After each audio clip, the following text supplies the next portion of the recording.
Alright, so today I'm going to look at my round 4 Hyderabad ePrix power rankings and see how I rank the drivers uh, for the 4 rounds so far, but with a lot more focus on the most recent rounds in Hyderabad.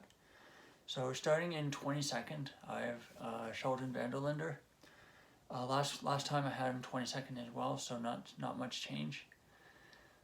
So I think with Vanderlinder, and this goes with his teammate in 21st, Nico Muller, so again, no change.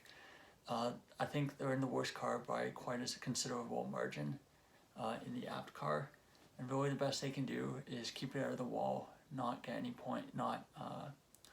get any penalties, and just try to pick up points and do as well as they can. Muller came very close this past weekend with an 11th place finish, but overall it's hard to really move them out of the bottom 2 spots. 20th, I have Max Gunther.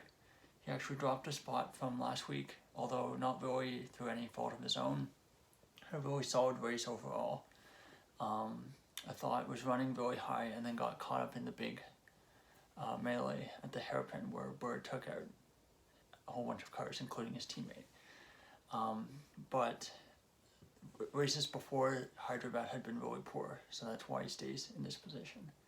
19th, I have Norman Nato, moves down a spot from the previous race. So Nato, I think it's difficult to say. I think he's been not great, been a bit slower than his teammate overall. And again, like I mentioned last time, his teammate's a rookie, so he really needs to be doing better than that. So 18th, dropping 13 spots from my last power ranking, is Sam Bird.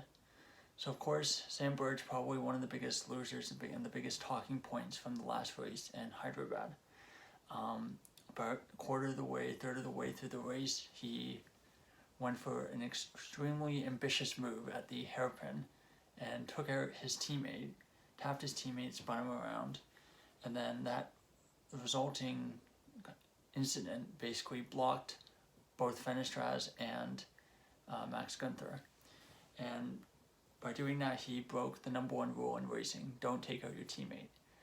So Jaguar lost probably about 20 positions in the Constructors' Championship, Manufacturers' Championship from that.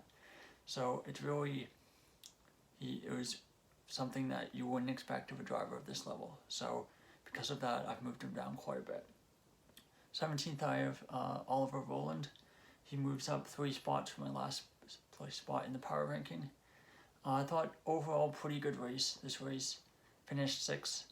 Again, he's had a pretty poor season so far, but this was a real highlight. He would have been higher up, except he took a 5-second penalty for cutting the chicane too many times. So I think overall, solid, but could be better. 16th, I have Lucas Degrassi. He's down 8 spots from my last power ranking. With Degrassi, he had an exceptional start in Mexico, but all the races since then has been pretty poor to anonymous. Last race he got a penalty for cutting the chicane too many times, and generally looked poorer than Roland, so he moves down quite a bit. 15th, I have Edo Mortar. Last week he was 11th last week, 18th in the championship. So for Mortar, I think not great race in Hyderabad. He had that clumsy incident where he tried to go to the inside and he knocked off his front wing, which effectively ruins his race. 14th, I have Andre Lauderer, who moves up 1 spot. Slightly better race for Lauderer. Not terrible, not great. Still doesn't really look quite comfortable at Andretti. I think Dennis has looked a bit better overall by quite a considerable margin, but not a bad race in Hyderabad, so he moves up 1 spot. 13th, I have Jake Hughes, who drops 8 places from last time. So Hughes 7th in the championship. He basically dropped it at the exiting the hairpin and crashed into the wall. So pretty clumsy move overall. I know it's a bit difficult to rate Hughes because he had a really good group qualifying, got into the knockout stages, and was given what I thought was a pretty silly penalty. So, but then comes to the field from the back, but makes that really clumsy mistake. So I'm dropping him down 8 spots to 14th. 13th, I have 13th. So 12th, I have Stoffel Van Dorn. So for Van Dorn, slightly better week. Got some solid points, which was much needed, but still really far. His teammate wins the race, so not great overall. I think Van Dorn is still really struggling in qualifying right now. I think they still haven't really found a setup that they're really able to extract a lot of speed in qualifying. The race pace has been good. Race pace has been overall good enough, and he's been able to make his way through the field, but not a considerable amount. Okay, 11th, moving down 8 spots from last race is Rene Rast. So Rast, not great week, not a great race. He made that clumsy move where he went into the back of Dennis, ruining his race, and I think he was forced to retire the car from a very solid position. So overall, not a lot to say, but not great from Rast. 10th, I have Sasha Fenestraz. So he stays in the same position as last time. I think Fenestraz looked like he was going to have a really solid race in Hyderabad, but unfortunately he was caught up in that Bird Evans incident, and his race was ruined from there. So there wasn't a lot that he could do. So again, I've just tried to keep him. I've kept him in the same spot. 9th, I have Sergio Sette-Camara, moving up 8 spots. So I think Sette-Camara had a really solid overall race. I think if the front had not been so chaotic, I think he would have probably finished in 11th, 12th, 13th range, which is in line with the other races. But because everyone else was doing so poorly and crashing and getting into incidents, and he kept it on the road, he kept it clean, and he was able to get a massive haul of points, 10 points, which for a team like Neo is a ton. I've moved him up 8 spots. Tictum. So Dan Tictum, 8th. So moves down 1 spot, 19th in the championship with a solid point. He retired very early on in the race. I'm not actually sure why he retired, but I think it looked like it was some kind of mechanical issue. I think, unfortunately for Tictum, even though now he looks like he's very far behind his teammate, he's looked better the 3 of the first 4 races. This race, you could maybe argue that Sette-Camara looked better, but I think unfortunately this was the one race where there's lots of points on offers for those lower teams. So I haven't really moved them too much. Number 7, I have Antonio Felix da Costa. So da Costa finished 3rd last race, gets himself a podium, and he moves up 9 places from my last power ranking. Overall, he looked much closer to Verline. I think even slightly better than Verline this week, and I think that's really important for da Costa. He's coming into a new team. He's still probably getting used to the new powertrain. Overall, he didn't look super noticeable, super amazing, but again, kept it clean. I think there was that one point early in the race where he kind of got cut off, squeezed out at the hairpin, and he lost a couple places. So to come back from that and then to continue moving up the field was really good. So overall, really good week from da Costa. Number 6, I have Mitch Evans. So Mitch Evans actually moves up 3 places despite retiring from the race. So Evans got pole. He looked very solid in the early moments of the race. I think that he was very unfortunate with Jaguar's strategy to take attack mode early on this year. So something that I've been reading up on online is that one of the reasons why attack mode may be worse this year than last year is that because the new tires are so hard that the cars can't actually put full power down when they're in the 350 kilowatt power mode.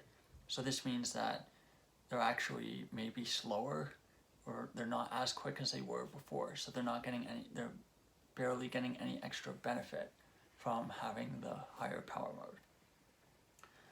mode. Number 5, and then of course with Evans, he was then taken out by his teammate, so no fault for Evans. So I've kept him pretty high. So number 5, Nick Cassidy, 5th in the championship and moves up 8 places from my last power ranking. So for Cassidy, he had a much better week this race this week compared to the previous races. He looked incredibly quick in the race, looked even a little bit better than Buemi. I remember when they had the two, right after the Bird Evans incident, he basically caught up to the back of the two of them, Vern and Buemi, incredibly quickly. And his race pace was very good. Qualifying still not there, but the race pace looked incredibly good. I think the only thing that maybe you could mark against him was that I think he really should have been able to overtake Vern given the massive power deficit in the closing stages of the race. But much improved result for Cassidy. So number 4, Jean-Eric Verne, 3rd in the championship, and he moved up 8 places from my last race power ranking. From my last power ranking video. So for Jev, fantastic race. Was on the front row, and obviously he benefited greatly from the weird shenanigans in the qualifying duels, where the other 3 drivers in his half of the bracket were basically all disqualified because their lap was deleted, and he automatically qualified for the finals.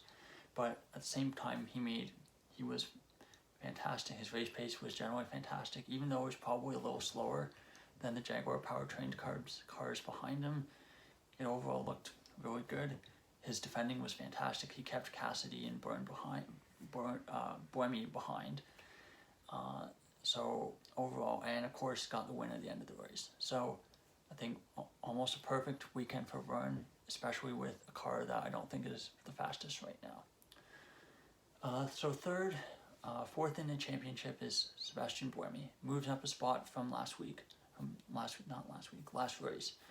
And overall, I think he had a really solid race. He was really unfortunate with the time penalty that he was given after the race in Hyderabad, where he finished 3rd on the road, but then was given a 17-second time penalty. And this actually dropped him all the way down to last of the classified finishers. And it was just an overpower. So basically the power output has to be consistent, and it went above that for a very short moment of time. And the technical rules are very clear about that, even though as fans it can be quite frustrating to watch something like that happen. But as a whole, it wasn't Buemi's fault. So as a whole, Buemi's race was really solid. He was at the front. He had really good pace. He was maybe a little bit worse off in race pace than Cassidy, but overall extremely solid race.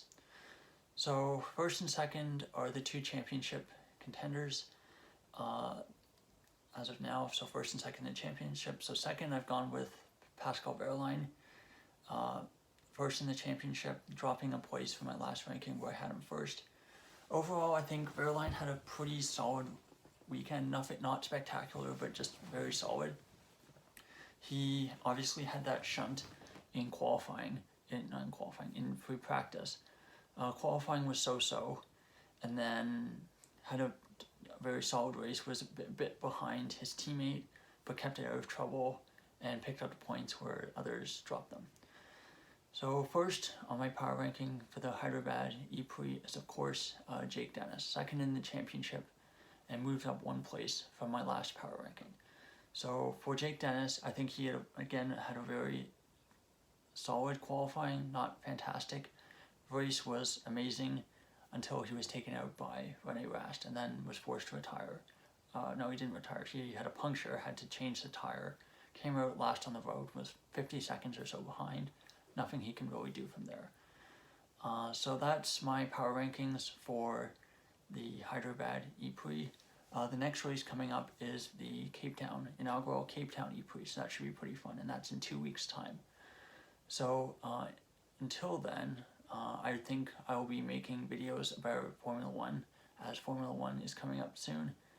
And until then, so if you liked the video, please like and subscribe to the channel. It would be greatly appreciated, as always. I'm interested to see what your rankings are and what you thought. So please leave your comments down below. So until then, thank you for watching.